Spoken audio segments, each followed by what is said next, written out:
Getting quick, man. I'm afraid I'm the problem Welcome. today. That's going to be the thing. I'm just the problem tonight. So You're not ever a problem. And welcome, yeah. Internet. All five of you that are watching here. This is your local lore master Bo running chapter 3 of the One Ring Paths of Oromë. We're going to go ahead and get it started tonight. Let me change my map here.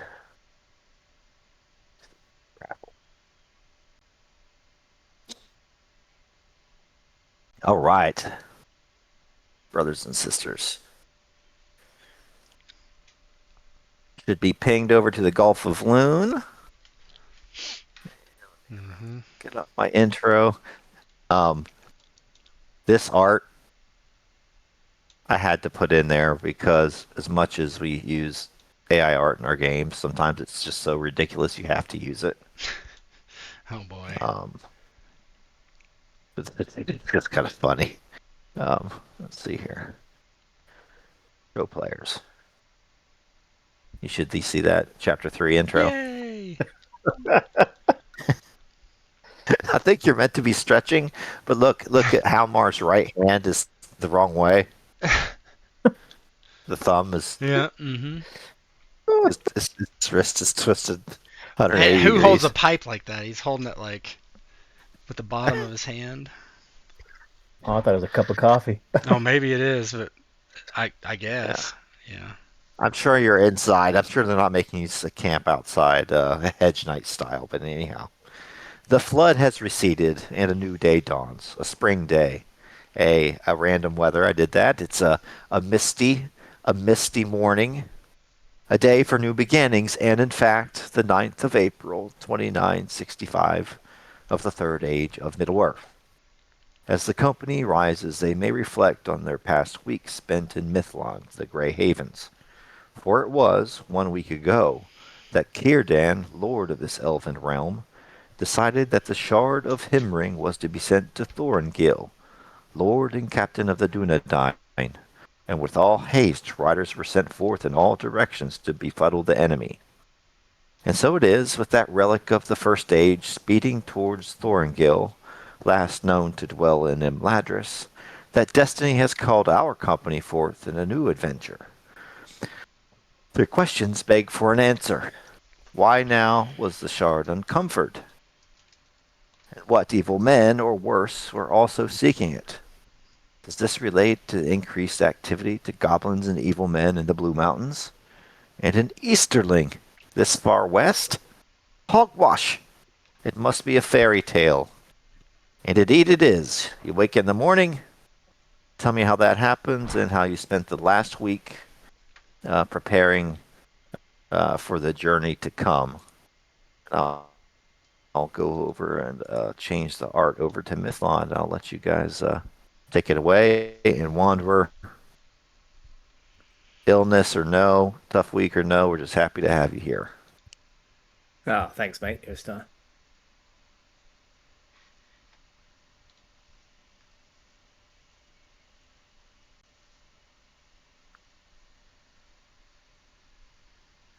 All right, Grey Havens.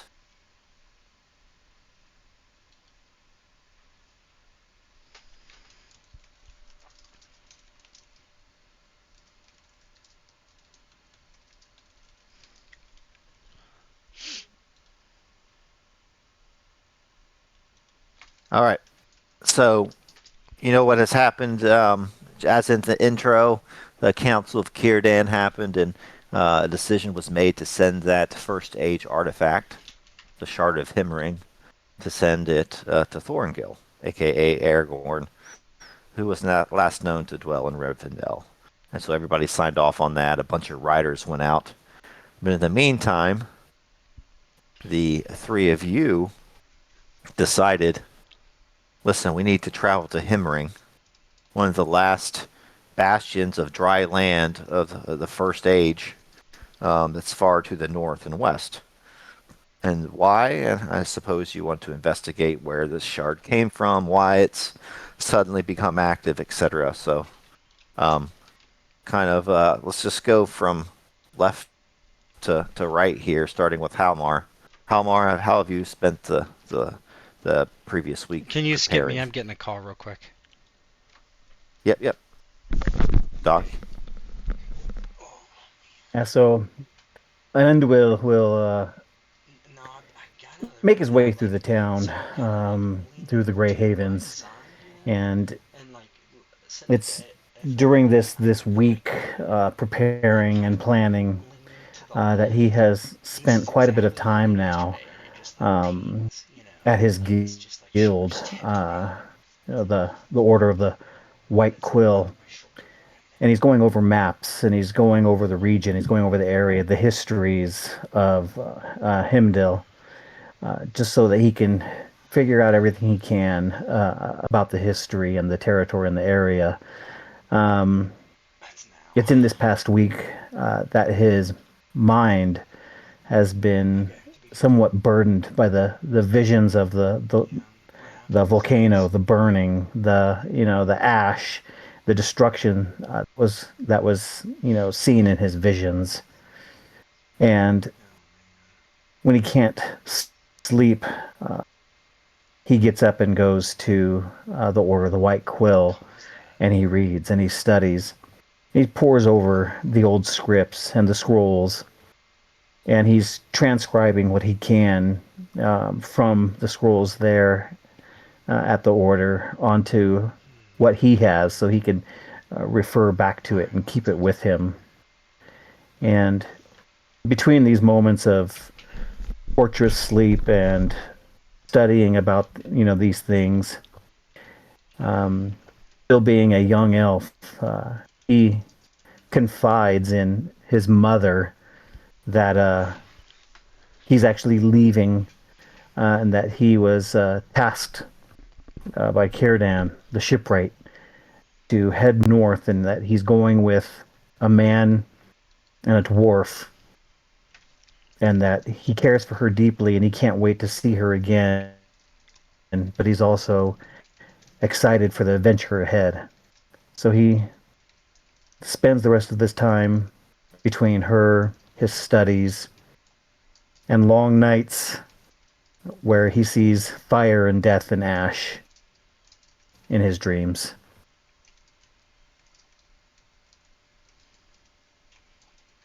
Right. Halmar? Yeah. Yes. So Halmar, knowing he is going to be setting off again on an adventure, he's actually quite well, far traveled, like the dwarf, Finur, his friend. But he was hoping that that was all behind him. But he hadn't given it much thought, actually, because he has just been severely morose ever since the passing of his family, which he blames himself for, as did others. Since the time, even before then, since the days of the Battle of the Five Armies, when he stood back to back with Finur and fought the goblin horde and somehow survived, making a fast friendship, as he came across the Misty Mountains, and when he settled down in the lands of the West, he put his chain halberd in a chest and closed it, and only used his axe for trees instead of flesh. He has been staying at his cabin all this time for the most part, and when he knows the day is nigh, he heads over to the chest and opens it, the dust billowing into the air, untouched for years, at least since he moved here and threw it in the back of a wagon and left it alone. He looks down, and folded up in a rough hue blanket is his old armor that was given to him as a militiaman in the town he lived on the river running so many years ago. and called to service for men, the men of Lake Town when they fought, or Dale, I guess, when they fought in the Battle of Five Armies. He had not worn it since he passed over the misty mountains. He grabs the shoulders of the hauberk, it longer than he remembered, and most likely tighter around the waist. He lifts it up and looks at it and shakes it, and it gives the jingle of the chains rattling against each other. Average make, no great blacksmith linked these chains, but still it served him well. In the battle, twice an arrow had tried to puncture through his mail, and 2 times it had failed, only leaving bruises instead of killing the man or giving him a grievous wound.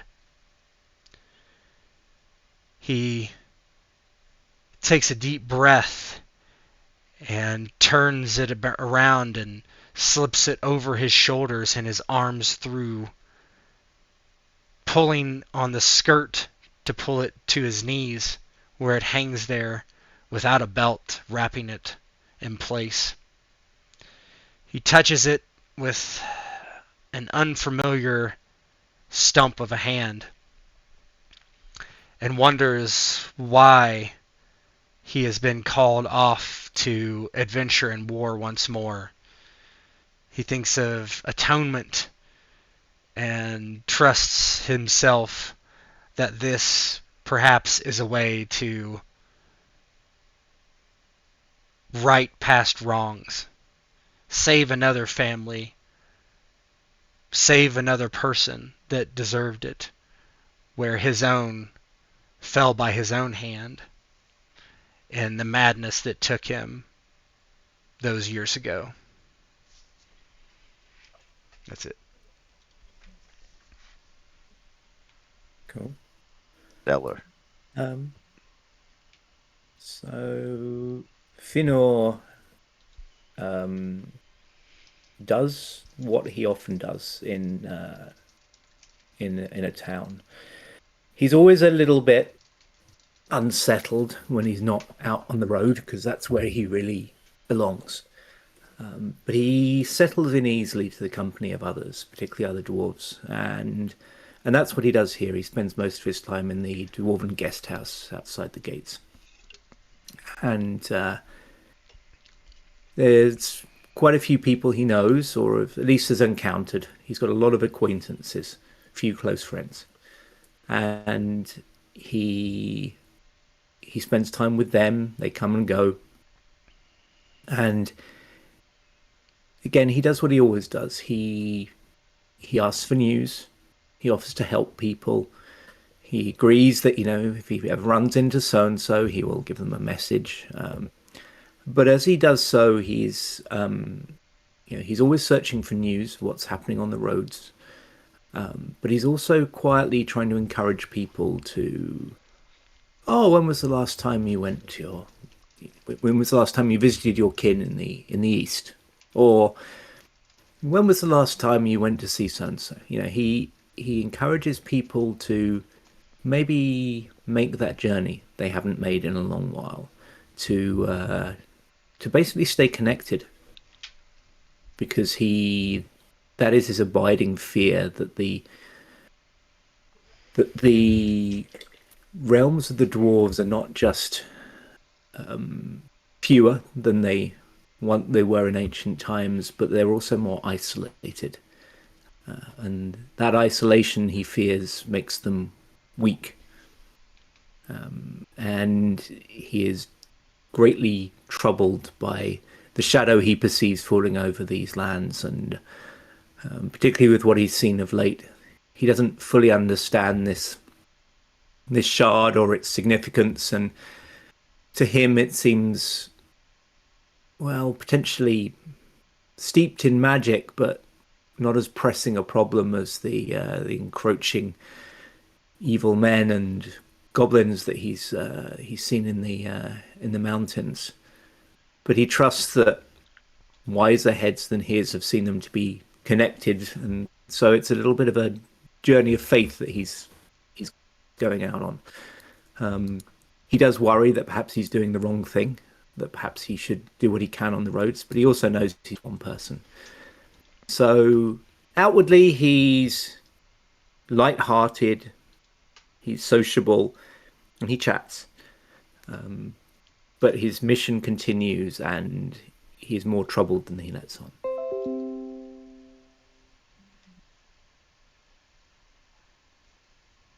Wonderful. Now let's just move on and, keeping all that narrative in mind, let's go ahead and start the nuts and bolts of our fellowship phase here.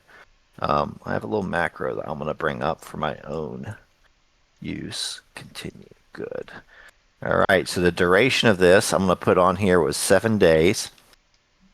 You started on the 2nd of April, and now it's the 9th of April, as you can see below. It's 61 degrees Fahrenheit out and drizzling. And we're going to spend it here in Mithlond. We really only have one choice. And a downtime narration. We can fill that in later. I should have been writing that down as you guys were chatting. All right, training skill points. Anybody want to increase any skills? You guys should have 8 points each currently. And how much does it cost to increase skills? There's a table. There's a table I have posted under Mechanics Fellowship Phase XP costs. Yeah, it's page 119 in the book. If you. Okay. Thank you. 8 is enough to raise your Wisdom or Valor to rank 2, or it's enough to raise a skill. To rank 2.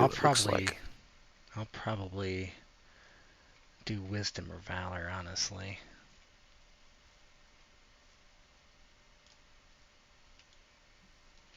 Refresh my memory. Valor gives you the things like cunning, make, and stuff like that, right? Yeah, they give you rewards. And Wisdom gives you, I don't know what they call them, traits or... Yes. I have to look at my items here. Are either of you two... Virtues, rewards and virtues, yeah. Say it again. Sorry. Wand. I was just going to say, are either of you two, your characters, good at persuade? Because if not, I will probably... Persuade? Absolutely not. Yeah. No. Okay. I didn't think it was either of you, but okay, I'm gonna spend my points on taking persuade from rank 1 to rank 2.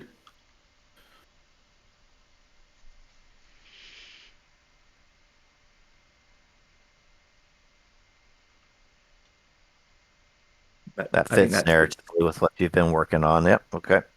Yep. Ted, did you decide what you want to do?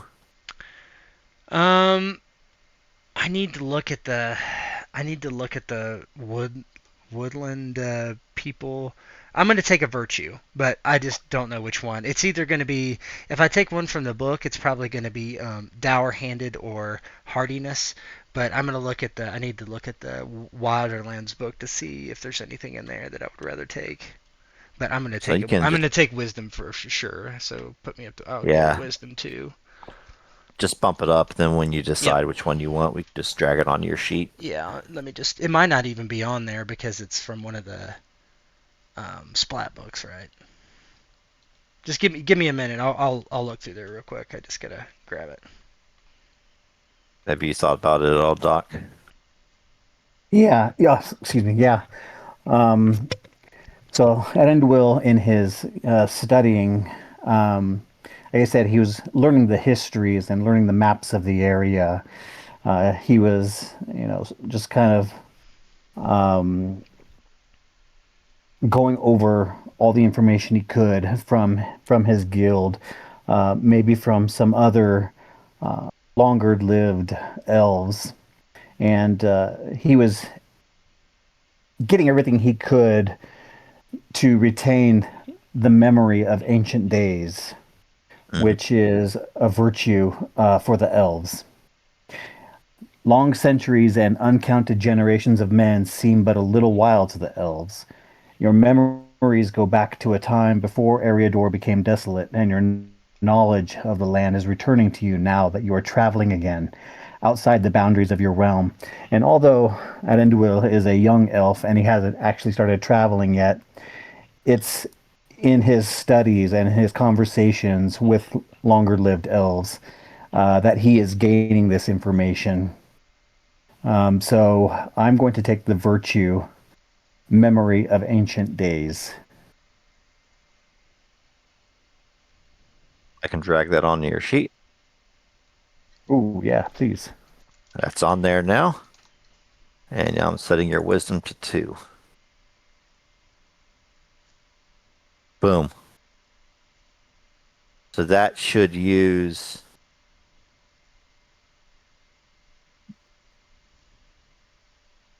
8 of your adventure points.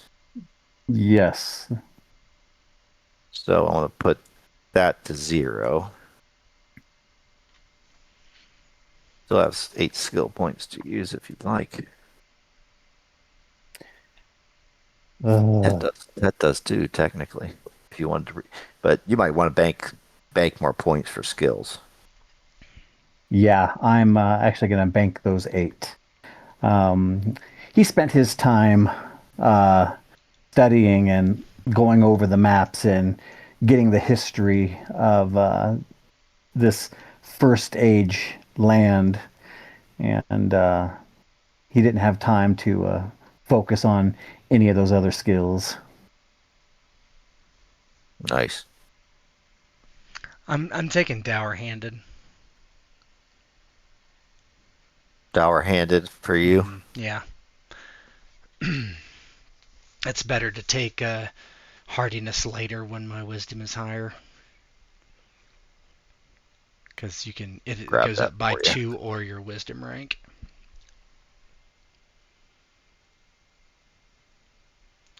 So when I hit a what do you call it, not a piercing, well, it would be piercing too, but I don't have a piercing weapon.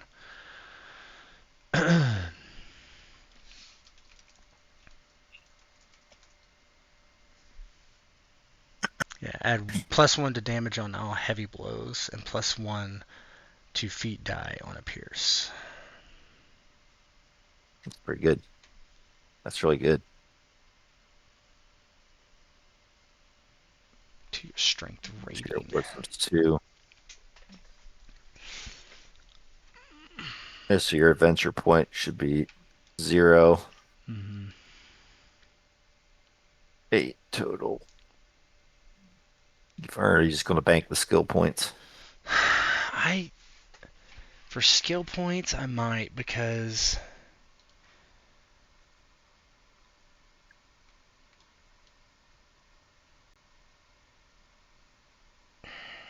yeah, I'm gonna bank them. Unless I want to get 1 rank of travel. But Finur has a bunch of travel, I'm assuming.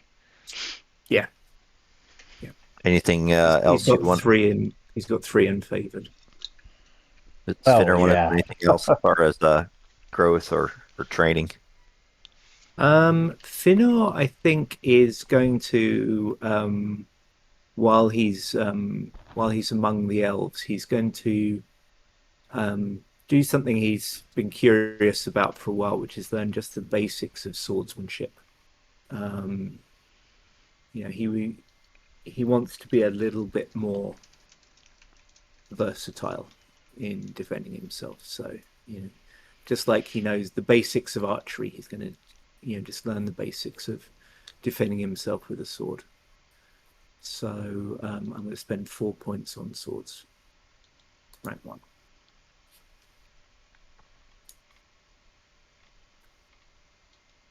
Nice, nice.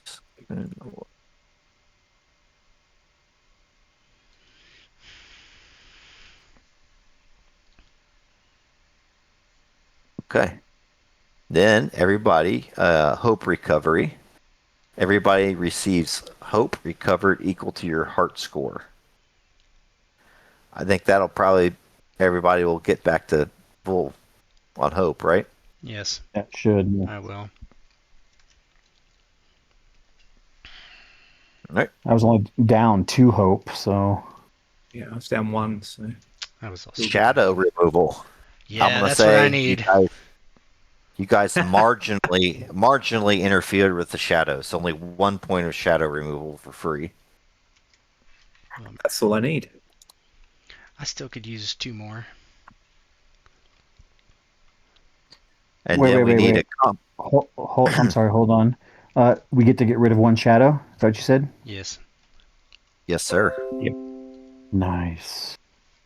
That's free real estate. It's free. You guys also get a free fellowship undertaking and Hey. a company undertaking. Now, your free undertaking has to either be studied treasured story maps, make a song, or meet patron, which is the messenger one. Meet patron's kind of rough where you're at right now. You're already established with Kierdan. Yeah. Um, there's a lot of them that could be good though. Well, I So, think it's clear. Arendwill is going to study those maps. do you want to do that as the Gonna free one? as my free one. Yeah, he's gonna sit there at a big oak table, and just have them rolled out and spread all around him as he, runs his hands over them and runs his fingers from one location to the next, trying to see what kind of path would be the most ideal for us to take. And he'll spend his time just kind of going over those maps the same way he was going over the history of the area, so that he can know it inside and out before they leave. That's a very good one because when you roll the severity, or whether it's a positive event or negative event on travel rolls, it always bumps that roll one step up in the positive, so you never get the worst outcome. Yeah, you'll never get the worst outcome. Yeah. Nice. Company undertaking. You guys can pick one of those as well. Gather rumors, meet patron, strengthen fellowship, study magical items, write a song, change useful items. That's it. Typically, I would try to remove a scar, but I can't do it. Oh boy. Should we do strength? You have I to, wonder if we you, could do fellowship. That's kind of what I'm thinking. yeah. Does that give us an extra fellowship point? Yeah. Well, fellowship rate. Yeah, fellowship rating. Is that Yeah. what that does? Yeah. I'll go into travel with 5 fellowship. That would be nice. That means you can spam hope a little bit more. Until the next. Ooh, that's the entire time. That's pretty Oh, good. it's for the entire journey. No, it's for the entire until the next fellowship phase. We need a Oh. we need a captain though My as a free my undertaking. fellowship. No, you don't. No, you don't. Okay. Because you use the ponder storied maps for your free one, and then you can do your company undertaking that you can pick as a group, and that can be any of them. Does that make sense? I see. Okay. Got it. I think we had it the other way around. So yeah, that makes more sense. My fellowship's 0. That can't be right. Is that right? It should be 4. 4. Okay, thank you. Baseline should be 4. Yeah. I'm gonna bump it up to.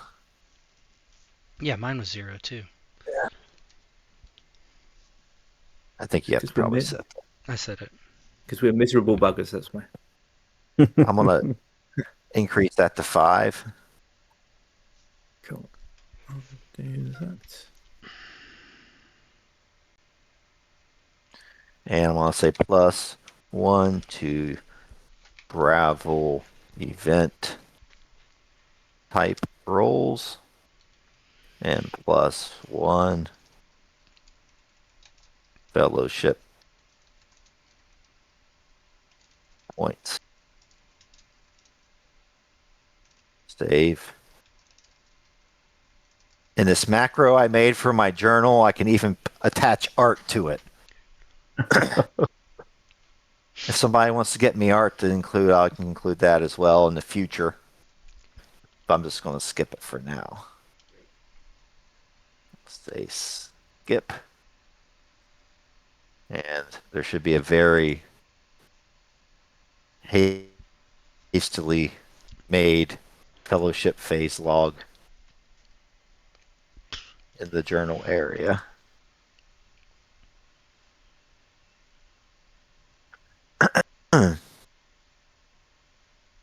But boys, I think now it's time to fly, right?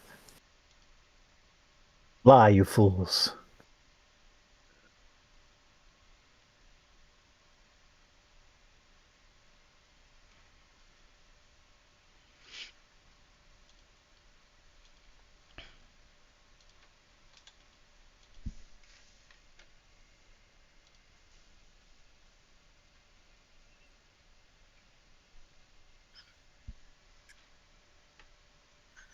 All right.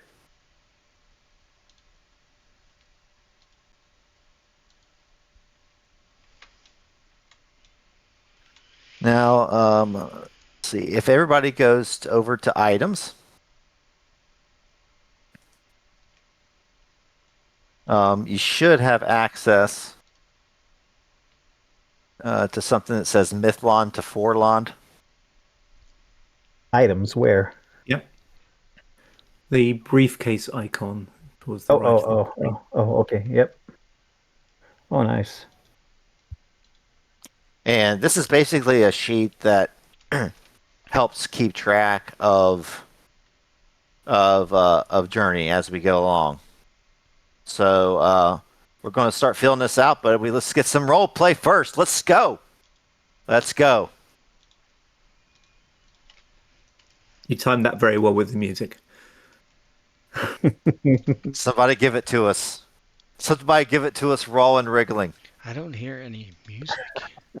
Oh, you don't? Oh, wow. I do. And it's epic. Yeah, it might. I'm gonna say if it's in more my head, if it's just in my head and it's this music, I don't want to be sane. That's weird. Well, I guess I'll reload it maybe. Yay. You haven't been hearing music the whole time? No. Oh, wow. It's been playing the whole time. Yeah. My music is up. I'm not muted. Oh, it's just gone down now. So. Yeah, it's just changing over. I can play something else here. I can play the fanfare again. So we're making our way out from the Grey Havens. Yeah. So as is his usual way, Finur will lead the way. He's always eager to be out on the road, to be walking. He seems to almost relax almost as he leaves the walls. There's no immediate threat, and he's out under clear skies. And although this isn't a journey to see kin like he's used to, it's out on the road, and that's his true home, though he doesn't admit it. So he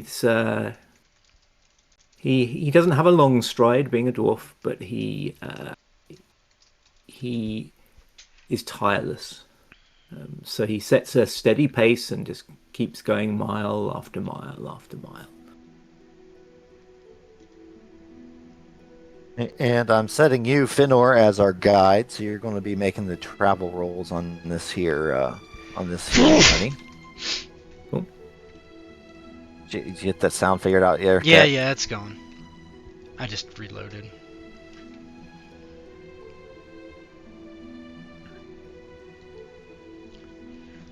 And Arfindel takes one look back before stepping out into the into the open world, and he looks at the Grey Havens. He looks at his home, He looks at society and the town where he has spent the majority of his life, walking past uh,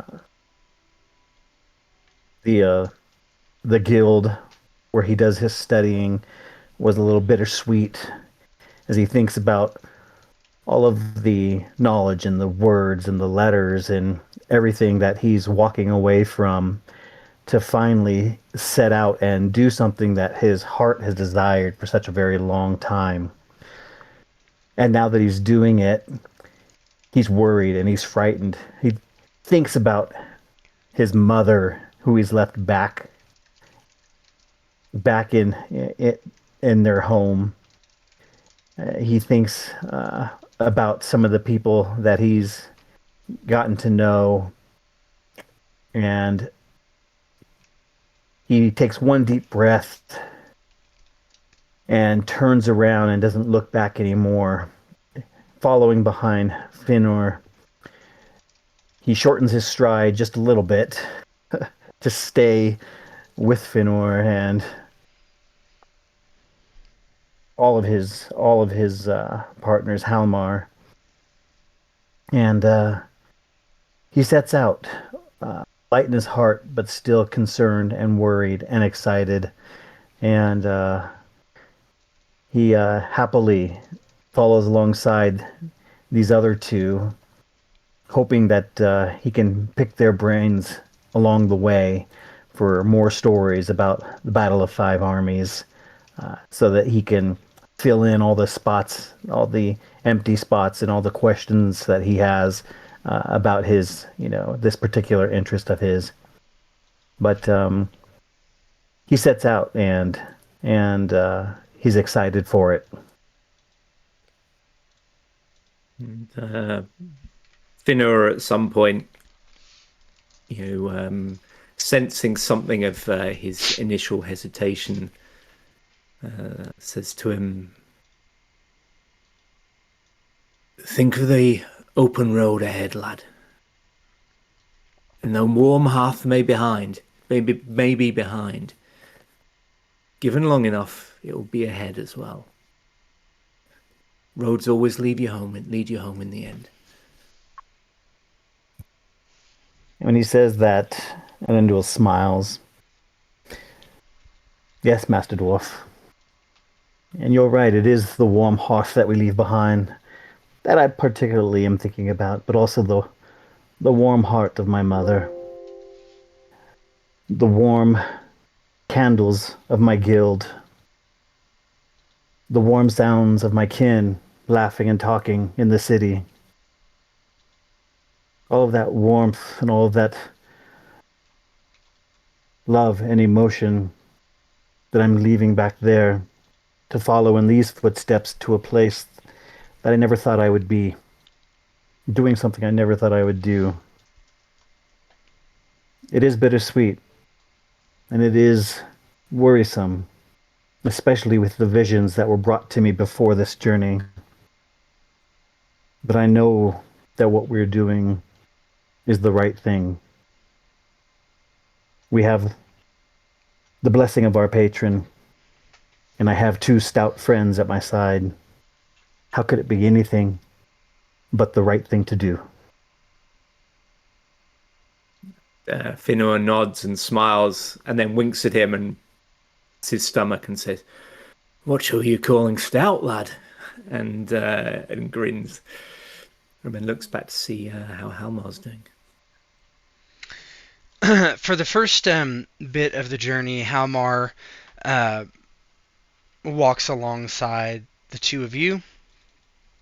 You do notice under his shirt there is a male hauberk, unlike when you saw him before when he took a wound. Actually, he was not wearing any armor, but now he is donned for travel and battle if need be.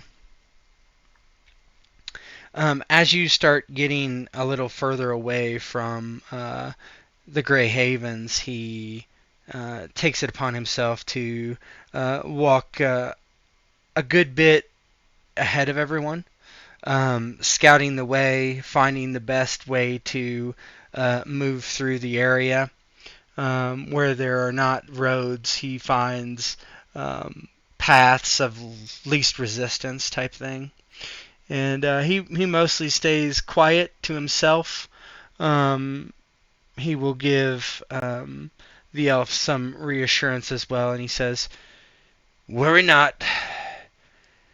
This is the only way to learn firsthand. Books and such can only tell you so much, but they can't tell you the smell of the grass, the wind at your back, the drizzle of rain, the hard ground, the soft bush, the smell of the sea." And he just kind of claps Arundel on the shoulder as he continues off to do his job, which is scout. Rendell nods as Halmor walks past him and claps him on the shoulder. He nods and feels a sense of comfort knowing that he is with these two. And he allows himself to relax his shoulders a little bit and untense and just follow his feet into this journey.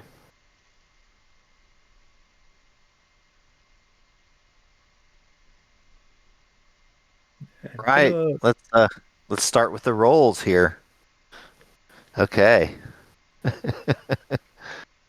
Yeah, funny chat there. Okay, so Mr. Finur, you're our guide. You're going to start us off. Now, if you guys want to follow on, if you follow along with the sheet, the journey sheet, Tet and I mess with it today. That updates in real time. So any edits or notes I make on there, you guys can see it. So just keep an eye on that. So Finur, you just make go ahead and make your first travel roll. Okay. Let's do this again. Okay. I am I'll pop out. Yep. You are a blessing. Oh. Oh, a fail. Criminy. We are horrific rollers in this game, I must say. Yeah.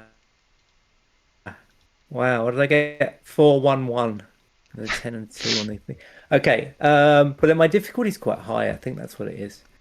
Hold on. So what's my? So what that means? And what were you saying? Tet, I should pop out? Oh no, I said the pop out module is nice because just to get some of the stuff off one screen and onto another. Yeah. Yeah. Definitely have done that. Yeah.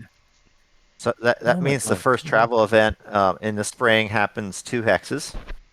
So we're going to go for the 9th of April. I go 10th, 11th. Move from here to here. And then now you're going to hear the music, guys. Here we go. I'll change it again. I'll change it.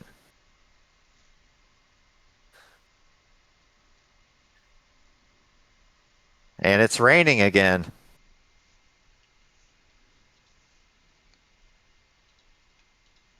And I hear no music again. Weird. That's so strange.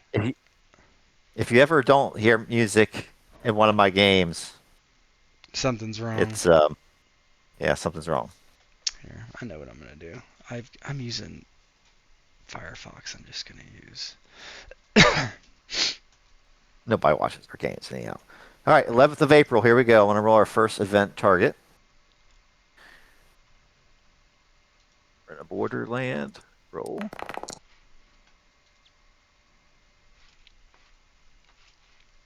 Hunter, shortcut.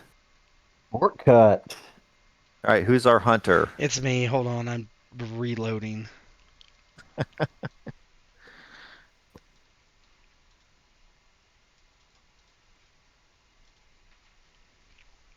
This would be nice. But really, your event type is going to be one improved from that. Even though he failed? What's that? Even though he failed? No. The travel roll, it basically determines how many hexes you go before you have to deal with an event. I see. It's a lot more streamlined. I like it a lot. So you don't get wholly screwed with just one travel roll failure. It just means you have to take more events. Yes, Yeah. and the events aren't always bad too. Like this is not going to be a bad one because you did the maps, you're going to go one up from shortcut, which is chance meeting. So I'm going to change shortcut to chance meeting because of pondered stories and maps. And I have another map row for this. Chance meeting. Hey, by the way, AI coded this whole thing, this macro, the icons and everything. Wow. If the roll succeeds, no fatigue is gained. The lore masters Nice. improvises an encounter favoring the company. They meet fisher folk from the Gulf who point out safer crossings inland. So you need me Okay. to roll what? Hunting. Hunting? Okay. You gotta find our dinner. What Do is... better than me. Yeah. Okay. If you fail, everybody gets one travel fatigue. Well, I didn't roll very well. Ah, Yeah. everybody seems to gets be one us. travel fatigue. I guess this is just who we are. Yeah, just a bunch of failures. So tell me what happens. I mean, it's not that big a deal. You take one travel fatigue, but like, do you not listen to these people? They're giving you directions, or what? Maybe. Yeah, he just, for some reason, ignores their advice. He sees something else that he thinks is a better way and ends up paying the price for his pride. He was wary of them. His distinctive features wary, so he was wary of these strangers giving him advice such as this, and he did not take it.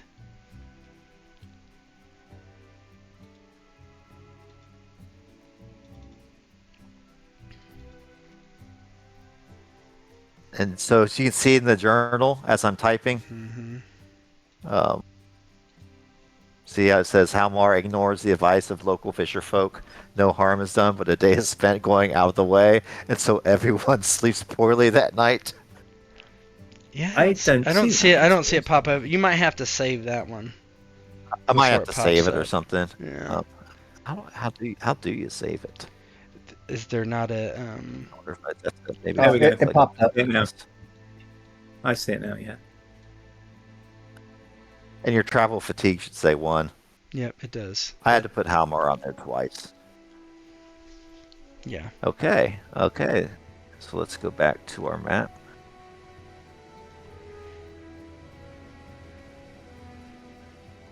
I'm gonna stop doing that rain all the time.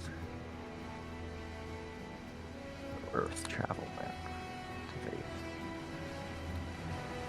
Okay. Make me another travel roll there, Mr. Finur. You guys can use hope too, right? Yeah, I think we should at this point. What do you Yeah, I think, guys? mean, we might as well because it's not looking so hot. Yeah. Okay, so I do the hope point bonus die. We just left Mithlon. We're already Yeah. hoping to get Yeah. to Forlond. You're not that far. Yep. I mean, like, he only needs a couple good rolls. He'll be fine. Yeah. Okay, so hope point bonus die. And that's it, right?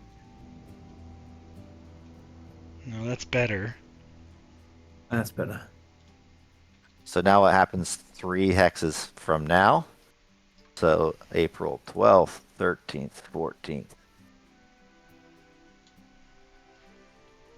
1, 2, 3. Next travel event, I'm going to roll.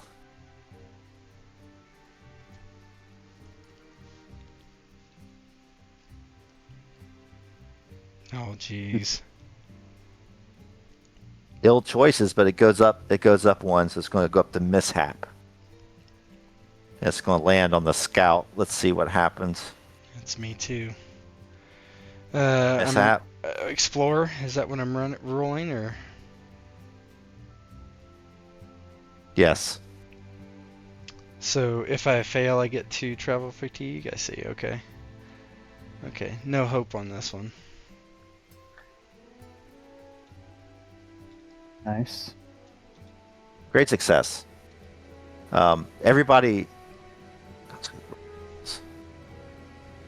Everybody still does gain 2 travel fatigue, though. Oh, I see. So We just everybody didn't gets add a- the one okay. day. I see. Or the extra fatigue, it would have 3. Yeah. Yes, correct. So Sounded violent. yeah, I'm trying to edit the sheet. Hang on a second, I close it.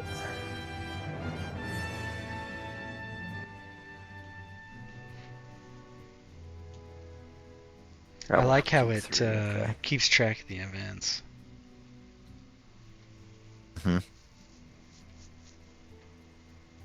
Mishap. So narratively, what happened here? Yeah. It gives you like a little narrative right there. Yeah. That's just a little flavor thing. You don't have to follow that. Yeah, but okay. So it's raining like a lot, or Mhm. it just gets super muddy. Yeah, I mean, yeah, it's April. Yeah, It's getting super muddy in spots, and although Halmar is doing a decent job getting to the dry areas, it's just kind of impossible, and so it makes traveling through that area just tough because it's just very wet ground and a lot of mud.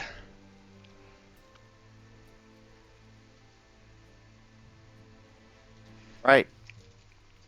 Mr. Finur. Okay. Let's do this. Come, travel. Travel. There, finally. Great success. Hey. You actually get to go four squares with that one. Where'd our marker go? Did I delete the token? Yeah, I did. All right, you No, started you here. moved it down across the 1, bay. 2, 3. Right, you're supposed to be there. So how many did you get on this one? 1, 2, 3, 4. Forlond is in sight. Okay, very good, very good. We're going to do one more event, then we'll be there. 2, 4.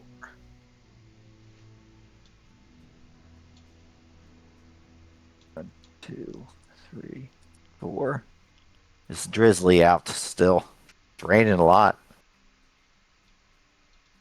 And let me roll for the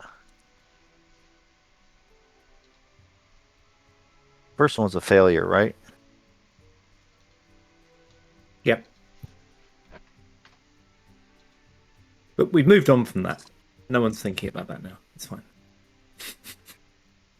Second was a great success. All right, here goes the third one. Our token disappeared again. Our travel token. I have a feeling this pop out messes stuff up. It did. Let me put it back up there for you.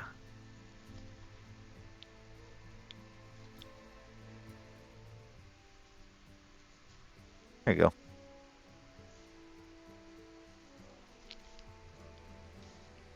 Guys, don't need these. All right, what was I doing here?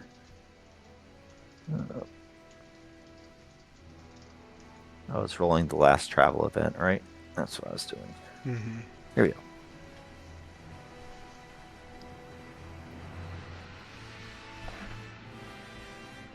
eke Mishap. out. Yep. But we might not get a mishap, right? We get one better. It want one better, which is a shortcut.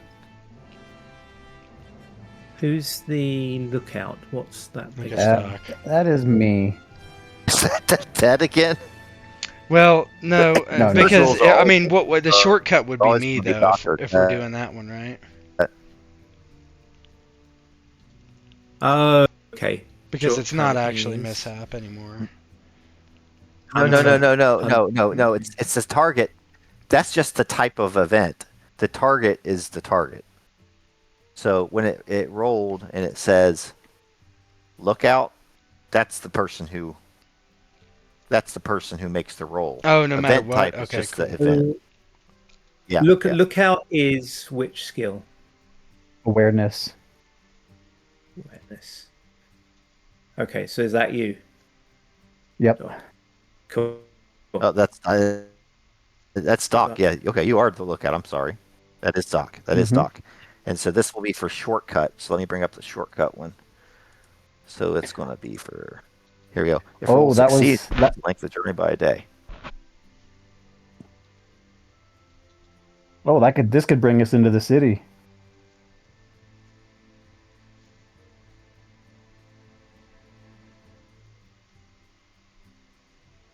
This would be perfect if you'd succeed in this, because I have the exact way that you're going to kind of crest a hill and come over to Forlond. So No pressure. yeah, no. Arfindel, having been trudging these paths now for nearly a week, his cloak getting muddy, dirty, getting stuck in mud and brambles in some areas. Halmar not listening to the people that we came across and forgetting to get our fish one night, having him question if he was doing the right thing. But it was while it was raining and while they were coming through this last part of what they believed to be their journey, that he's looking forward to a fireplace and some ale and some real food. And he thinks back to when they left a week ago, at how fortunate he thought he was at that time, and how cold and miserable he feels right now. And then he looks over at Halmar, his pants and his boots covered in mud, and he looks over at Finur, again covered in mud, his boots caked. And he sees them trudging, and he sees them moving forward. And it's their willingness to continue and to go on this journey that they were set on by his kin. And here they are, not elves, but dwarf and a man. And they're taking on this task.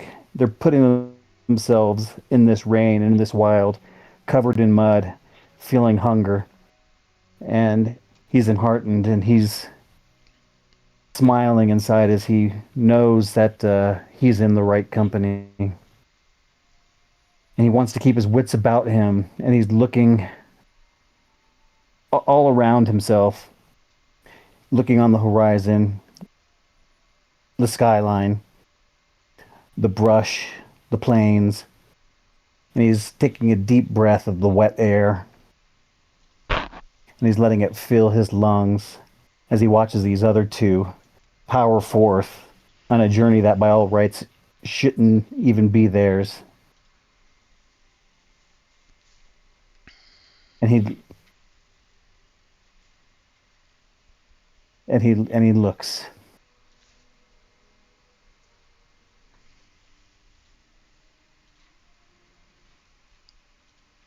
He didn't roll a feat die. What was that And about? with his elven eyes, he looks closely and he sees an open area. And because of his cultural blessing of elven skill, If he's not miserable, he can do a magical success.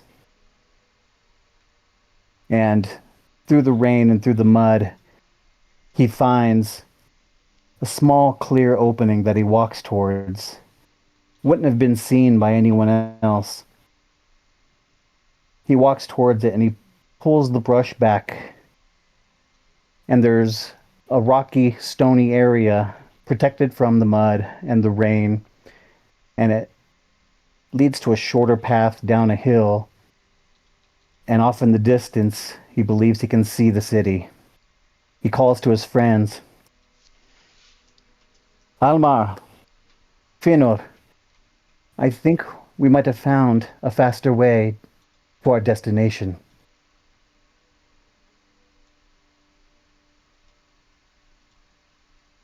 Sharp indeed are the eyes of the elves. I did not spot this path. Good work, Arfindel. You see, And then we'll you're learning already, lad.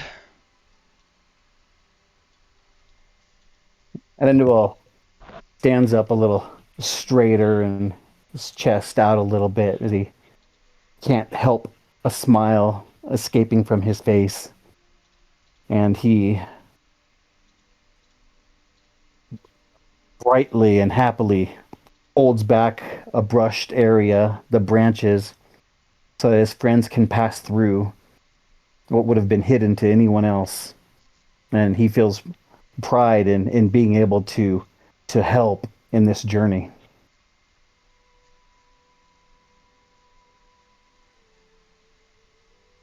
As you kind of crest that hill and call the company forth, the three of you kind of clamber up this hill. It's littered with some loose stones.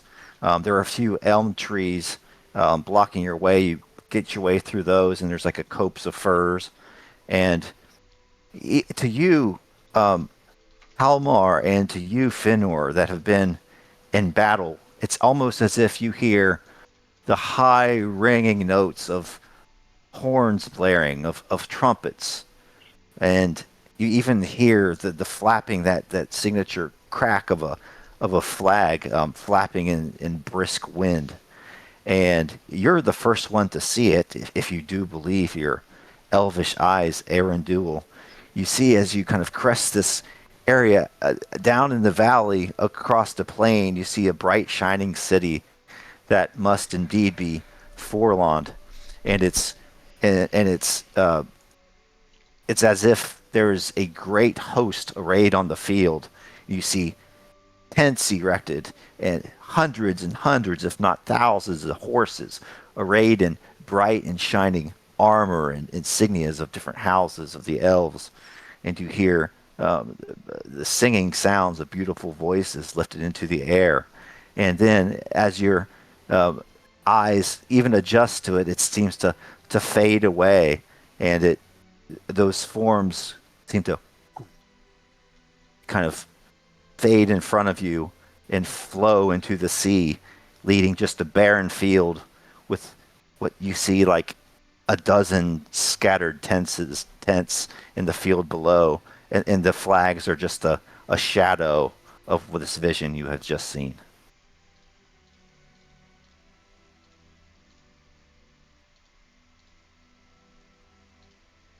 Arfindel, stepping out and seeing this, his heart swells, and he watches the horses, the colors, and then he watches the celebration turn into shadow as it turns into a mist, and as before his eyes disappear out into the sea. He stands there trying to swallow the lump building in his throat. He thought he was witness to something beautiful and boisterous and proud happening, only for it to immediately be swept away like a fog out into the ocean. And immediately his heart becomes saddened by the thought that it was only a vision. He just stands there staring at the empty field.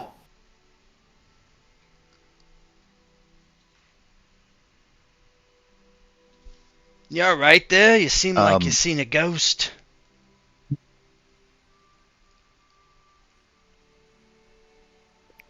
And Arfindel turns to Halmar. I'm not sure what I did see, Halmar, but maybe I did see a ghost. It certainly was beautiful while it lasted, but there was a field of horses and elves. It was a field of celebration, tents, many colors of many houses. But before we came down even further, they all but disappeared out into the sea. I'm not sure what happened. I'm not sure where they went or what their calling was. I don't know why I was privy to this vision. But yes, it does feel like I did see a ghost, Almar. These visions, strange times. I would like to know why we would see them now. We have not this artifact in our possession. I don't know, and that's part of this journey, I suppose. We are headed north so that we can see the lands from whence that artifact came. I've been seeing visions since then, having to do with that great battle. This is new, though. It may be a part of it, I don't know. I'll have to look into it. Maybe the scrolls will tell me something.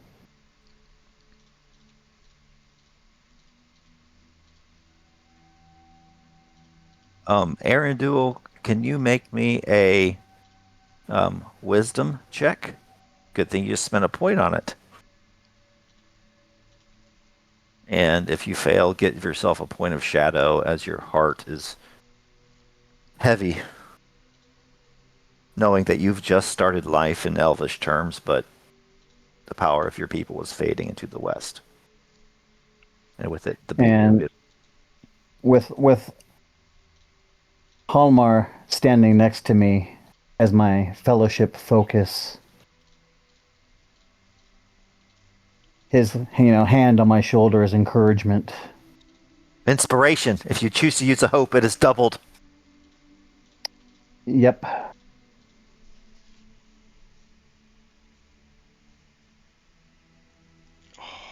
That's a pretty good roll.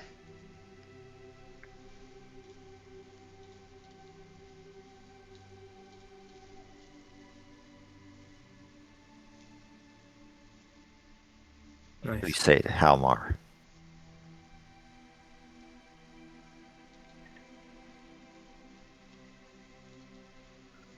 Look over to Halmar, and my head was down as I tried to ponder what these visions were. But his presence, him just being there, knowing someone that Arfindel can trust.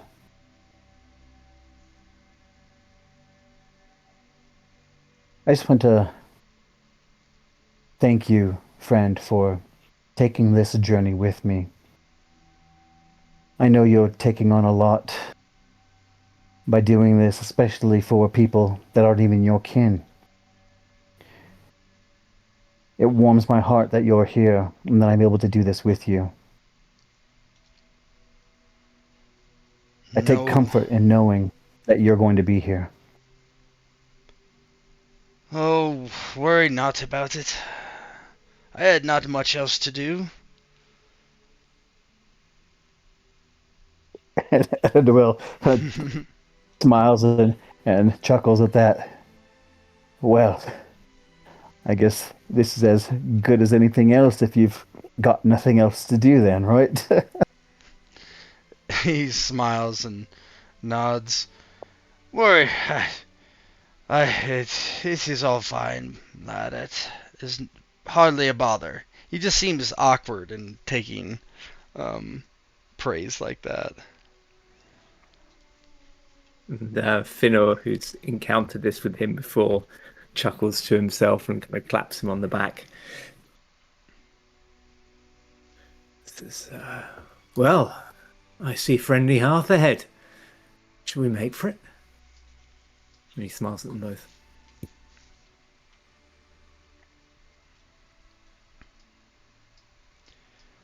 Well, I could use a warm bed and a clean pair of clothes. I won't deny it. I think that's settled then.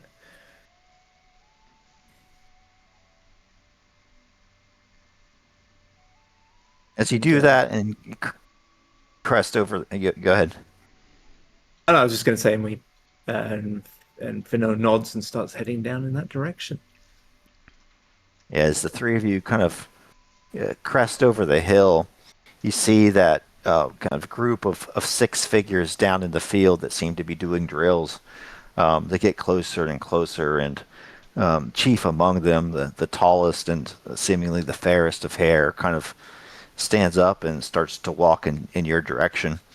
And as you get closer and closer, you can see, again, not anything like the vision that Arfindel saw, but you can see like flags kind of staked around the field, like there is to be some sort of festival or event forthcoming. And you hear a bright, kind of loud voice kind of ring out and say, "Halt! Who goes there? I see 3 companions on the ridge, outlined against the sun that now sets in the west. Come hither and make your business known." Yeah, Finno will kind of wave, but then let Arfindel take the lead. And will step forward and start making his way down the hill. He'll raise a hand up in acknowledgement of the group that is gathered down there, and walk right up towards them.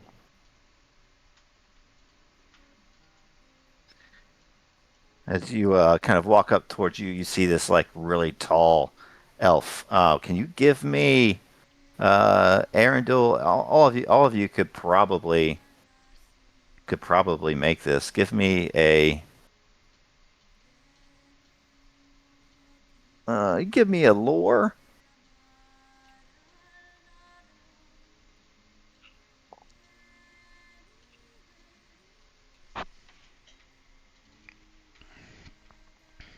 Success. Anybody else?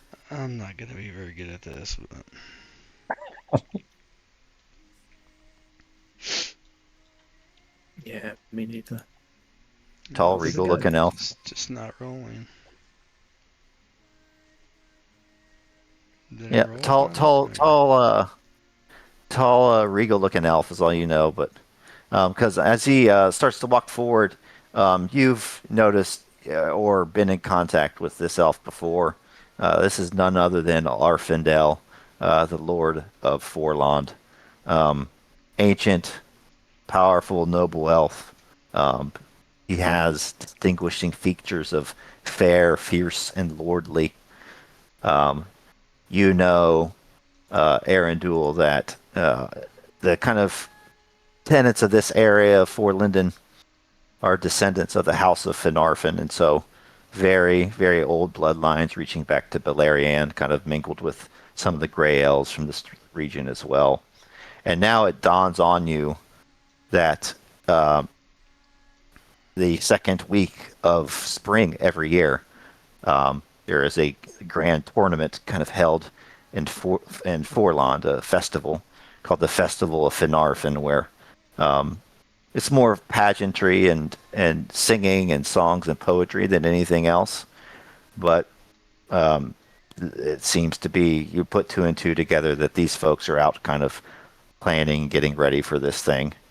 And perhaps what you saw was what it was thousands of years ago, but now it's just a shadow of its former glory. Yeah, Arendelle will make his way down and walk up to Arfindel. As he walks up to him and the group, he offers a slight bow with his hands clasped in front of him. My Lord Arfindel, well met. I see you're preparing for the festivities once again. My name is Arendelle. We journey here from the Grey Havens, my friends and I. This man here, and he points to Halmar. This man here, Halmar Riverrun. And over here, Master Dwarf Finur. They're joining me as we make our way north. We've all come from the Grey Havens. At the bidding of the shipwright, Lord Círdan. I trust things are well here with you, and that we could find some shelter and warmth as we make our way north. Finor doesn't know who this is, but he takes his cue from the way Arendel's acting, and he heard my lord in there. So he sweeps a low bow and says, Finor, son of Freyren, at your service. Yeah, Halmor does the same. Says, Halmor Riverrun, you wouldn't know him. Speaking of his father.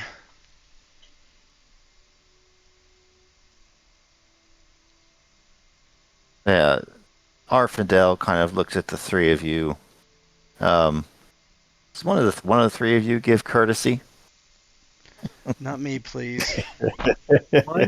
Mine's okay in theory, but I haven't rolled very well on it. I can give it a go. You can. Oh wait, I was gonna say you can't use me. Hope.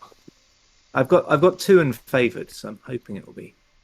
Remember, you have 5 fellowship points to work with. Oh yeah, should I use hope on this, guys? Yeah, go for it. Yeah. Yeah. Okay, I'll do that.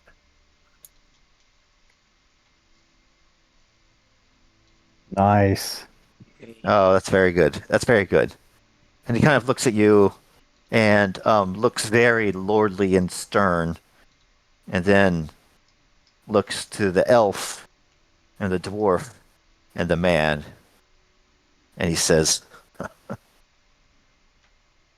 So one of the firstborn of Iuvatar comes with me in the company of a son of Aule, and one of the Edain. Do you not think that your coming was not told to me? Lord Círdan sent swift messengers. I think you were wise to part with that shard, for I have ill tidings to give you. These ill tidings are best kept within the walls of Forlond.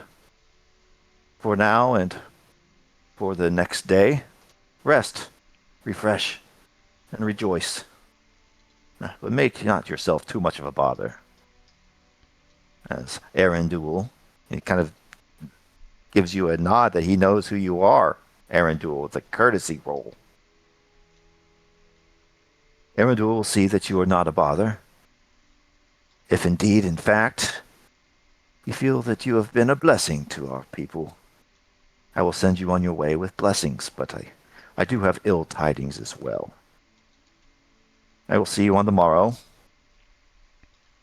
He kind of turns and instructs his guards to let you into the city and to make you at home and allow you to kind of take part in any of the festivities you want over the next several days and spend as long as you want.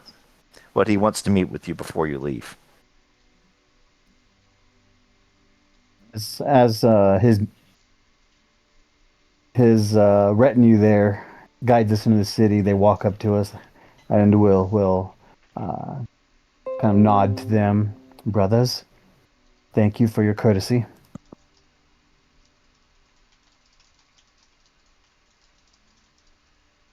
They nod, just kind of in a very Noldor way, and turn, start to head back towards the gates of the city.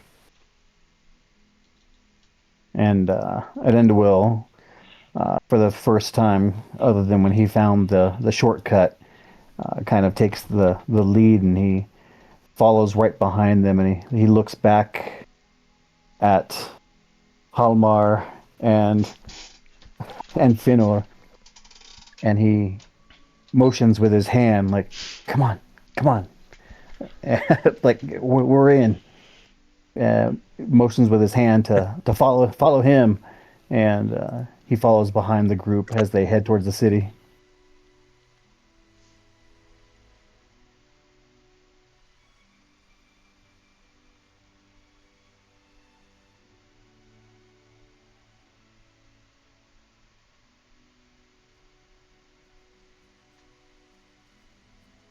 Yeah, Halmar nods, looks over to the dwarf, and says, "Well, we ought to be going.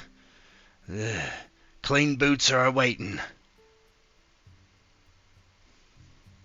Clean boots, good food, little companionship. Aye. It's good to be on the open road, but it's good to be sleep in a warm place as well. After you, my friend. I've led the way long enough. Will looks back at Finor. Have your travels brought you here before? Do you ever bring message or word to anyone within these walls? I'd have thought probably not, Bo, right? It's up to you. I think you Yeah. very well could have. I mean, if you look at the map, it's not far away from things. If you look at the travel map here, let me popping it up. I guess I was thinking that probably not though, because I think his route would generally take him to the Grey Havens and then up to the halls of the dwarves in the hills. So actually, I'll say Finor looks in and says, "I came here once a long time ago. An elf in the Grey Havens asked me to take a message to a family member. But only that once. It was many years. But, as is the way of the elves, it has not changed at all." It's barely a blink in the eye for them. "I suppose. Aye. And yet for you, it would have been when your father was young." And he grinned. We have that in common, Master Dwarf. I was here once as a child as well, but that was the only time. I remember it. It was a beautiful city. But again, it was just the one time. Finor nods. And he says, "Well, if you've seen one elven... I mean, to me, I don't necessarily appreciate the finer details of elven architecture." Don't worry, it's just He looks a little because bit it's awkward. above ground. Aye, that's true. I mean, below ground, the place is shaped by the shape of the mountains, the seams of the rock. It breathes, it lives. It's just not as... It's different. You wouldn't understand. Stale ale. Stale air. No. Cold ale, cold air. That sharp chill that lets you know you're alive. That's the pain talking that tells me. My back, my knees, my shoulders. Ugh. It is hell getting old. I still don't understand how you can be so young and yet so old at the same time. And he gives him a big grin and a wink. Yeah, he just kind of shrugs. It is our curse, I suppose. Us young'uns. He chuckles and he says, "Come on, you're entirely too morose for a nice day like this. Come inside, get a drink." I won't fight you on that. "You're wise not to. Stand not between a dwarf and his ale." He chuckles again. He's looking in good spirits now that they're there. As they start approaching the gates and the walls, and they see the spires and the towers, the elven architecture, Arfindel recalls Finur's comments about it not being like a dwarven city. And as they're walking in, Arfindel turns and glances at Finur and smiles. Yeah, I could tell, looking at this, how beautiful a dwarven city must be. I mean, look at these spires, surrounded by gorgeous sky and cloud with lush green forest in the background and oceans in the distance, the sunlight gleaming off its white stone. Ha! Must be a hovel compared to the beauty of the underground of a dwarven city, and he can't help but start laughing as he's saying it. Chuckle you may, lad. Chuckle you may, but this is what is beautiful to your kind. What is beautiful to my kind is different. The world would be a sadder place were we all the same. To the elves who value the sea, the sky, the stars, the forests, and great soaring towers like this. And I admit they are very impressive. Humans, well, they value their rolling fields, their comfortable houses, their great cities and walls and monuments. And for us, we value the deep, dark places. They call to us in our soul in a way that I think you could not understand. But to us, they are beautiful. And I think were you to see some of the great halls of the dwarves, you would see something of what we see in them. Just like I can see something of what you see in this place, but not appreciate all of it. And he's looking a little bit more serious and a bit wistful. Arfindel nods his head when Finur saying that. Aye, Master Dwarf, I think I understand your meaning. There have been plenty of dark, inky nights where I've looked up at the stars and I wonder, is this what it looks like underground? With their torches lighting up the dark places? It is beautiful when I sit out there at night and it's pitch black and the stars are just poking holes through the sky. I wonder sometimes if that's what you see on the regular where you live. If so, well then yes, I agree. That does sound quite beautiful. So beautiful the dragons want to take over.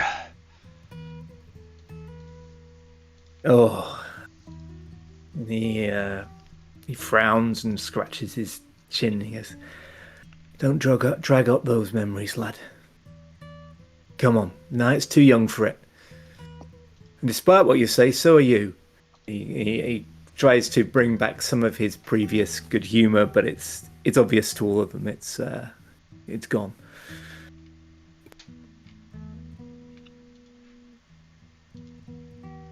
And as you walked into Forlond, the wariness from the road just seems to drop to you like so much dust to the cobblestones. Inside, there's a fragrant smell of fresh flowers. Like, again, it is April. It's just here, everything just seems to be in bloom. A lot of the elves are in their best finery for the upcoming festival, and you're encouraged to make yourself at home for as long as you'd like. So what I would like to do here is a little role play, and then I kind of want to do something called a skill endeavor. I'm kind of like adding parts of 2E on each session. A skill endeavor is kind of like a council. You basically set a number of successes you need to hit. I'm just going to make it very simple and say 3, and then you set a time limit. I'm going to say it's 3 as well. And so you guys can do whatever you want, whether it's craft, song, you want to help with some of the preparations, roleplay however you want, and I'll just use kind of those results to see how you're received here in the city. So before then, though, I need to go through with each of you guys and take care of travel fatigue. So let me pop out some tokens. Right, we'll do Finur first. How much travel fatigue do you have on that log? I think we all have 3. I think is Well, that everybody's 3. the 3? Yeah. 3. You don't have a mount, no. Make a travel roll there for me, Halmar. Or a Me? Finor, I'm sorry. No, Finor. Yeah. Oh, ho, ho, Success. ho, ho. Thank goodness for favoured. And it was nearly a 1 as well. So,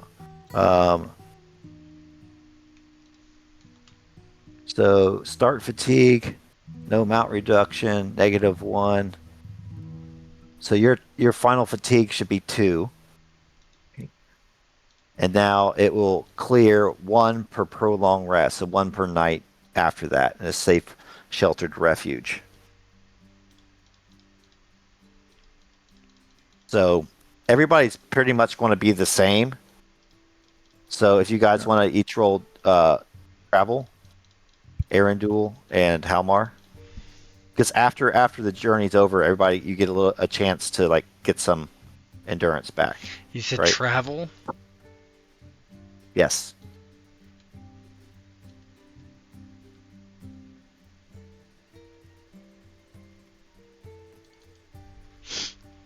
Else you don't get any back.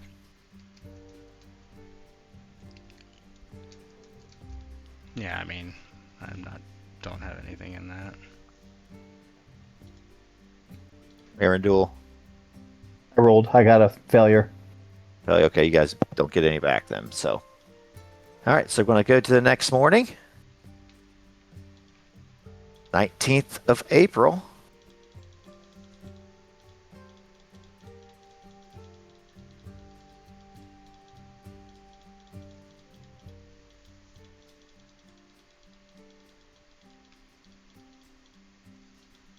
All right. So how many days do you guys want to spend there? What do you want to do with your time? I think we'd spend 2 days just to recover our remaining fatigue. That and sounds. once we feel rested. Yeah, I think that's what Halmar would suggest as well. Yeah. Just enough to recover our fatigue, get full bellies, dry clothing, uncaked boots, and then set back out again.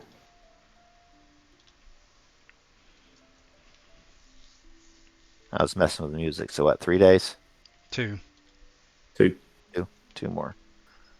So 20th, 21st. 420. Halmar smokes one of those legendary pipes on 420. At least it's not 6-7. What's up with the rain? What's up with the drizzle?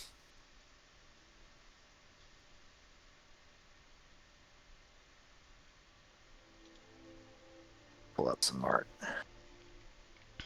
Actually, we'll just do it here. So, what have you guys been doing to spend your time? Let's do this little skill challenge over the last couple days. Because as you are about the city, it is clear that there's not that many elves left, but there are men from local fishing villages and stuff that still come into town, and there are horses parading through the street. There are musicians, lifting their voices up like in song. There's poetry readings, and you see fantastic ships out on the harbor, etc. So, I mean, there's a lot to take in. Finur is going to be finding out about the road ahead. He's a people person. He's going to go and talk to people, hear their tales, ask them about good routes and dangers on the journey, etc. Just try and be prepared for the road ahead.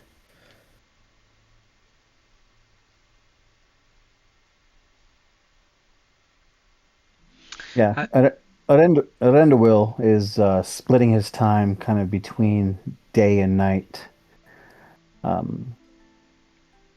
during the day, he's making his way and talking to the locals here. He's meeting with other elves, other of his kin, and he's taking inspiration from the festival and everything that's going on, hearing their songs and listening to their poetry, and he's he's getting enheartened and lightening his spirit for the trip ahead, knowing that even just coming this short distance from home was almost enough to dour his spirits. He wants to ensure that that doesn't happen again. So he's trying to take beauty into his heart and through his ears, and he's listening to the words of the others around him as they celebrate, their histories, and they celebrate their people. They celebrate their traditions, and he's trying to take words that he can use to say to himself and to recite to himself to keep his joy with him, and the reason why he's doing all of this inside of him as he knows this long journey is coming up ahead. And then at nights, he's finding his way to whatever place has learned elves and scrolls and books, so that he can study even more, study further about the histories of what's going on. Being in a new town, he would think they would have things that he hasn't read yet, that he wasn't aware of, that he can benefit from. So he spends his nights by candlelight at tables, poring over all the different scrolls that he can find that have anything to do with their destination. Will give me a lore or lore. And Finor, sounds like you were kind of trying to do it in Hearten. Do you want to do that one? A great success. Nice. That's 3 right there. Bang, Boom. job done.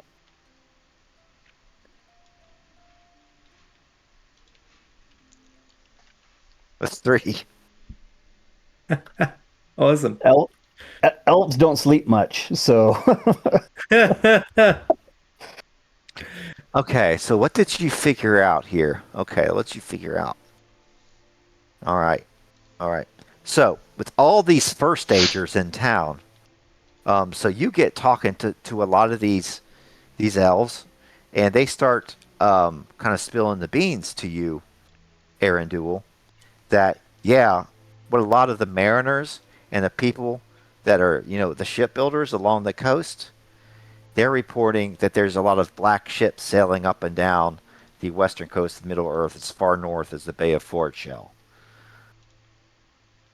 And they say that even they think that all this ruckus is from that big flood and that big thing that happened, and there was a bunch of shipwrecks out at sea, and they think that's what's stirring all this up. They don't know how, why, or who's behind it, but they've been noticing these weird ships sailing up and down the coast. Weird So- ships and a shipwreck. Interesting. yeah. So over some bread and ale, and maybe a stew of potatoes and vegetables, lentils. They're sitting. They've got music in the background, drinking their ale. Arundel looks over to Finur and Halmar. I've been speaking to my kin. They tell me that there have been black ships sighted sailing up and down the west coast. Maybe even a shipwreck or two. No one could give me details, but they think it has something to do with our mission. They didn't say that specifically. That's my input. It all seems to have occurred around the same time that we were sent out. I'm not sure what's going on, but I think there are bigger plays being made that we should at least be aware of and be prepared for.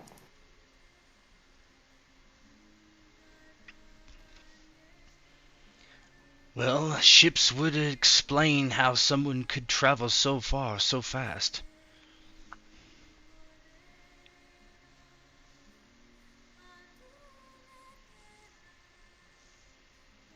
I only hope that there is no ill intent for the passengers of these ships, at least not towards our goal. Getting north and finding out what's going on is a dream of mine, of course, to be on this adventure, but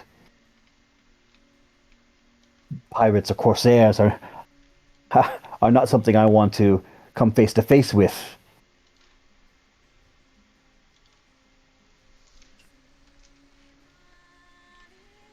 Well, if you take one to the other, an Easterling, how would he get here? It is possible that he sailed here, is it not? Well, I guess it's possible that anyone could sail. It's a big ocean, but I didn't even consider that an Easterling. I don't know what part they have to play, and I do know that there might have been one amongst that last rabble we had an encounter with. But why? Why would they go to Hilmar? Why would Well, they we be think here at it's. all? I have no idea. Well, we thought that perhaps Silmar was connected to that shard, and wasn't it an Eastling that was looking for that shard? Perhaps they think it's connected too.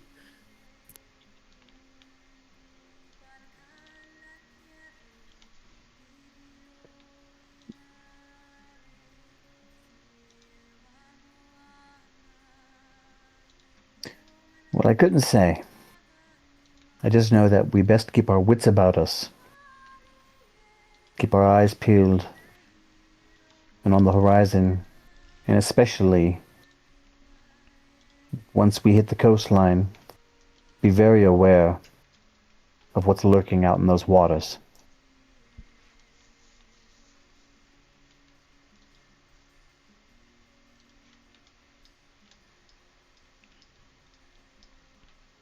Finur nods. Will takes a swig of his ale and breaks off a piece of crusty bread and starts eating it with his head down.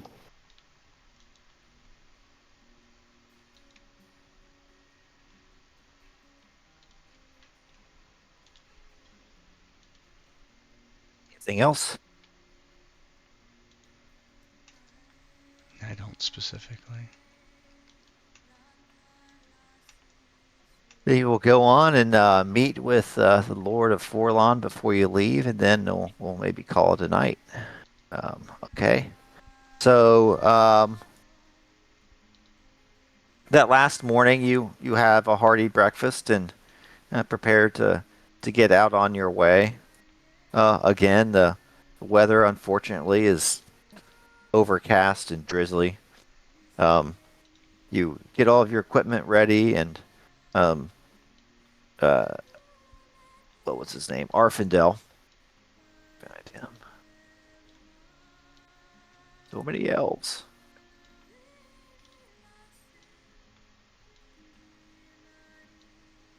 Huge.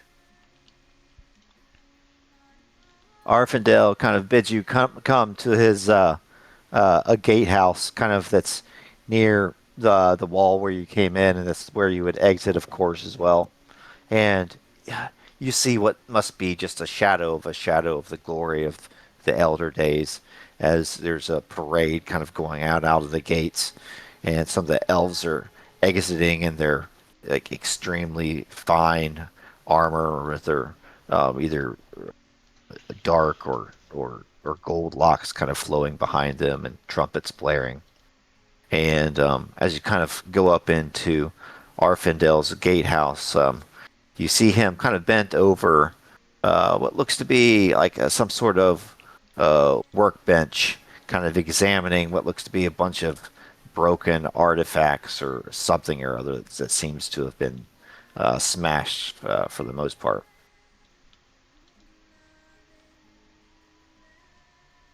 Walk in, and we'll uh, give a short bow again.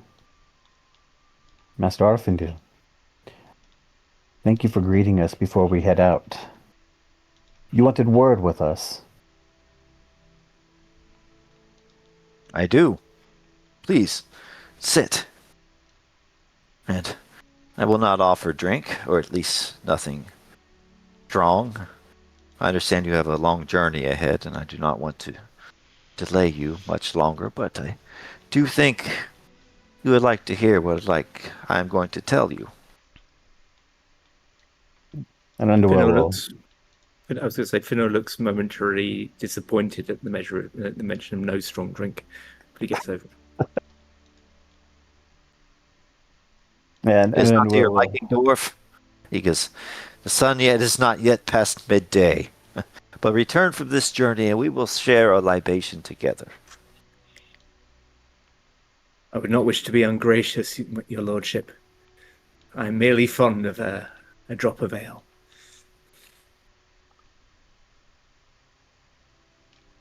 And Underwell will make his way to his seat, and as he does, he obviously glances just past Arfindel to the smashed items and raises his eyebrow just the slightest as he sits down.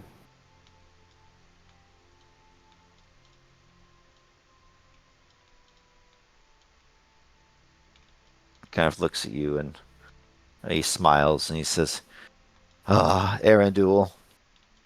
Been not many years since we last seen each other. You're almost as antsy as this man here." Halmar just kind of looks over the elf and doesn't say anything. He's very difficult to make upset. He just thinks to himself, I am quite antsy. And And he kind Underwell of will look at Arfindel and smile. Yes, Elmar is a man of few words, but he is a good man, Master Arfindel. You, I'm sure, already know this, and if you don't, you'll be happy to know. These two right here,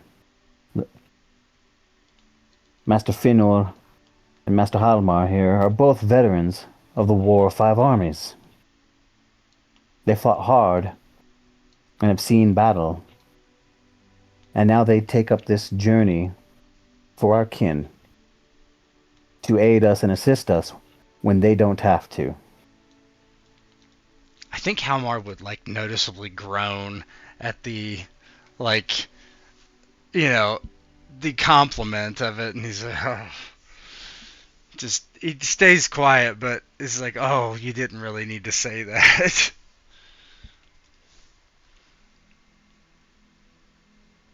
Yes, yes. He just agrees, but doesn't really go into it. man that knows when to hold his tongue. A rare find indeed, and much appreciated. He kind of continues again. I do not want to tarry you much longer. I know you've heard the tales.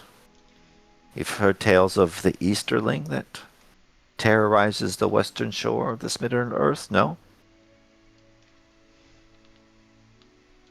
I've heard tale of an Easterling, but not one that terrorized the shores. Merely one that had paid brigands.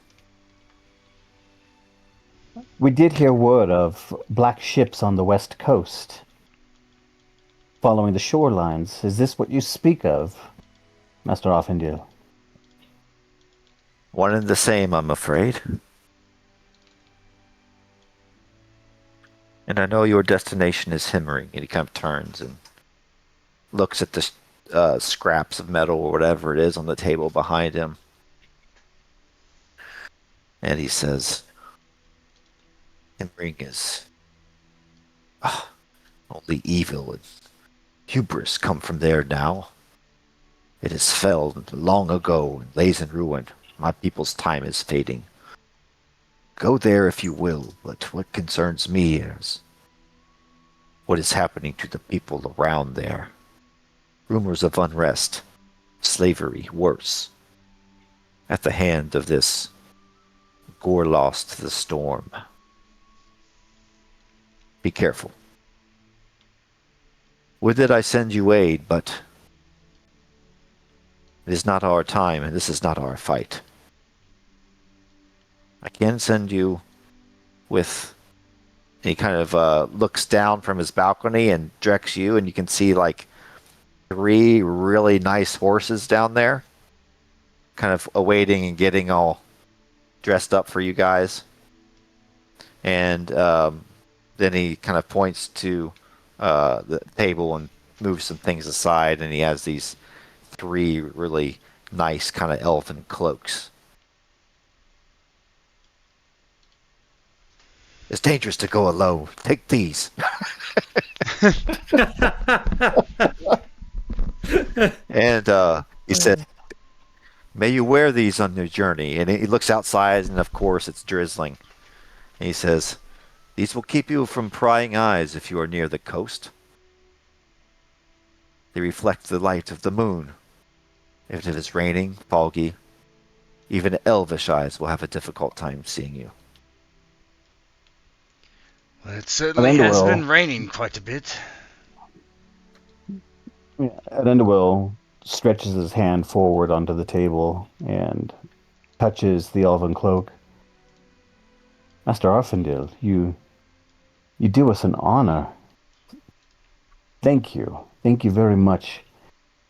I'm sure these gifts will be put to great use. Aye, thank you, my lord. We are honoured by this most lordly gift. Yeah, Halmar is less impressed, not really quite understanding it. He's kind of like Sam when he gets the rope from Galadriel. He's like, yes, very fine. Thank you, my lord. But he's really kind of doesn't know what the point is. The cloak. He gave me a poncho. Yeah.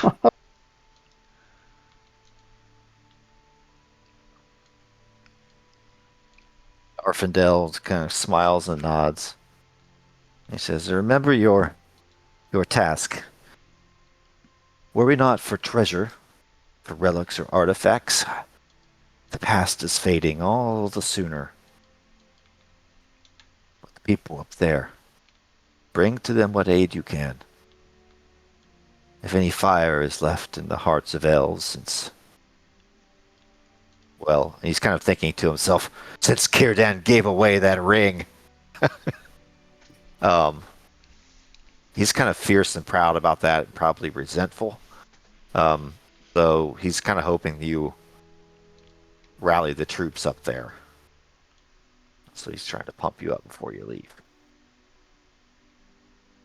My lord, I took great joy in seeing our tradition continue as your flags and banners gathered out in the field and listening to our kin's song, poetry, merriment. I'll take those words with us north. I will spread them to all who care to listen. And I'll even share it with these 2 who might not care to listen. And he kind of smiles wryly to the side at Halmar. But know that we will go and we will complete this task. And with your aid and your honor with these gifts, we have a much better chance at succeeding at it. And that brings honor to you as well. Thank you, my lord.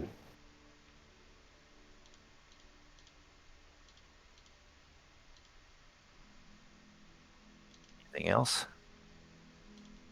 I don't think Halmar would say much.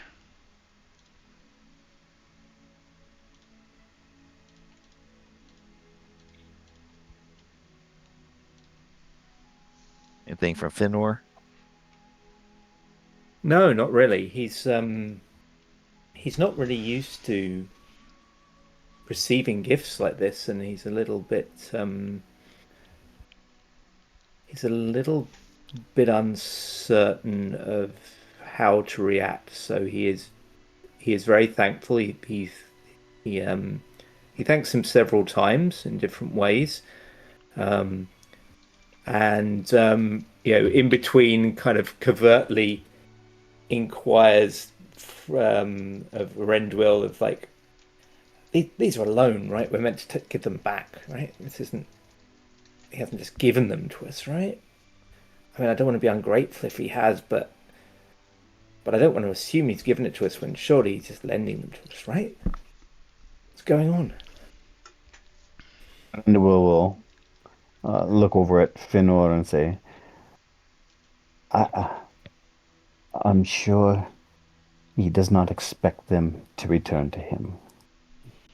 If they do, well, that's wonderful, but I don't think he will miss them if he never sees them again. They're cloaks, lad. I mean, they're nice, but... No, but the horses. Look at those horses. I mean, the cloaks are fine cloth and all, but the horses, look at them. Those are fine beasts. A little tall for some of us, but, Should we ask for a pony? And as they're having this kind of side conversation, Arfindel will kind of bashfully look over to Arfindel. Well, if that would be all, my lord, thank you, Lord Arfindel. We will set out and be on our way. We have some preparing to do. If there's nothing else you need to make us aware of or instruct us on, we should probably be planning and organizing for the road ahead. As I said, it was not my intention to cause delay. No, of course not, Lord Arfindel. No, of course not. That's not what I meant to imply. I just meant that if there's no further instruction for us, we'll be on our way. He nods serenely and bids you well and good luck on your journey. So about the horses. So I did some looking, and Finur, you're actually prosperous, so you should have a decent beast to begin with. Yeah, I thought he would have like a pony for the road. You would have. It's I'll look at it in between, but it's like a decent beast. Like you have a decent horse to begin with. So yeah, I figured like a pack pony for him, really, more than anything else.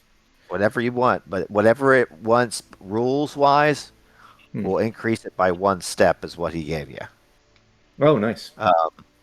And for the other guys, you'll have like the entry level. Entry level pack pony or horse, whichever one you would like. So I can't see Halmar riding a horse. He probably would take a pack pony. Yeah, all that treasure you're going to bring back.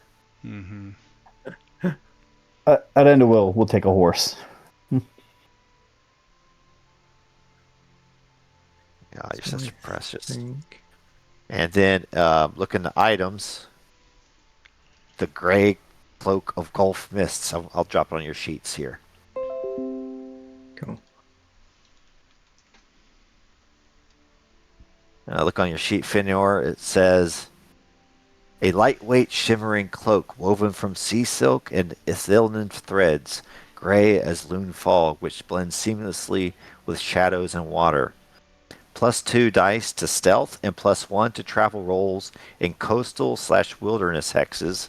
And once per session, you spend hope to ignore wary condition for a journey fizz, like they have in the Rivendell region guide. Wow. That's nice. That's very nice. So, awesome. If it's misting or raining otherwise too, anywhere, you'll get the thing. Excellent. So let me open up Arendules. Give Arendules out. Here we go. So prosperous, decent beast. Yeah, so I'll have a fine beast with 3 vigor. Yeah. Nice.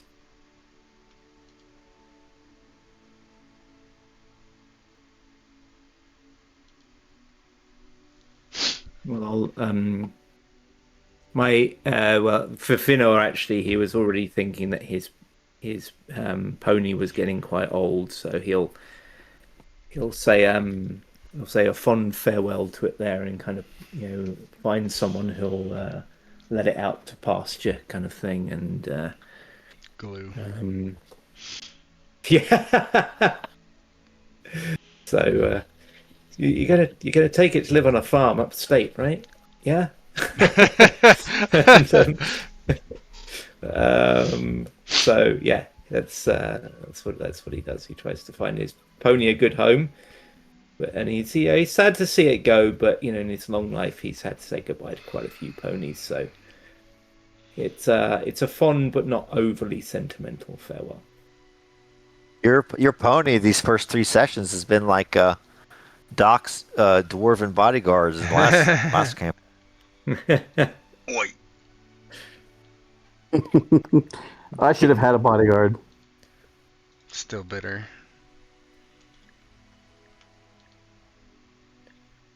Guess you can role play as kind of setting out again, and we can call it a night. Or if you want to get on the road and do the travel part, we can do that too. I'd be in favor of getting on the road and calling it if everyone's okay with that. Yeah, I'm fine with that. Yeah, because you can see the actual travel part, man, it goes pretty quick. Yeah. Nice.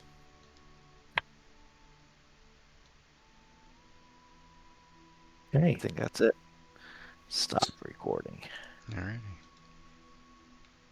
Liked it.